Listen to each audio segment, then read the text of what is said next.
ஏன்ப்பா இதை ஆர்டர் பண்ணேன் அப்படிங்கிற மாதிரி இந்த அமேசான் ஃப்ளிப்கார்ட்லலாம் பார்த்துட்டு சூப்பராக இருக்கேன்னு ஆர்டர் பண்ணேன்.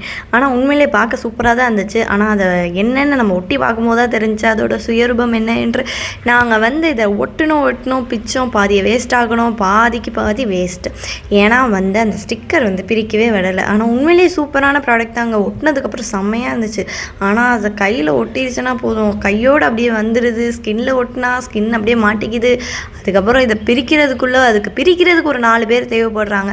இந்த மாதிரி வால் ஸ்டிக்கர்லாம் வாங்கும்போது சரி நம்ம ஈஸியாக வீடை மாற்றிடலாம் அப்படின்னு நினச்சிட்டுலாம் வாங்கிடாதீங்க. அதை எடுக்கிறதுக்குள்ளே ஒரு வழி ஆயிடுவீங்க. நாங்கள் ஈவினிங் ஆரம்பித்தோம், நைட்டு 10 மணிக்கு தான் முடிஞ்சிச்சு. வீடே பயங்கர குப்பையாயிடுச்சு. ஆனால் அவுட்புட் செம்மையாக இருந்துச்சு, வேறு லெவலில் இருந்துச்சு. அப்படியே புதுசாக செவரை பார்க்கும்போது அப்படியே தூரத்துலேருந்து பார்க்கும்போது வேறு லெவலில் இருந்துச்சு.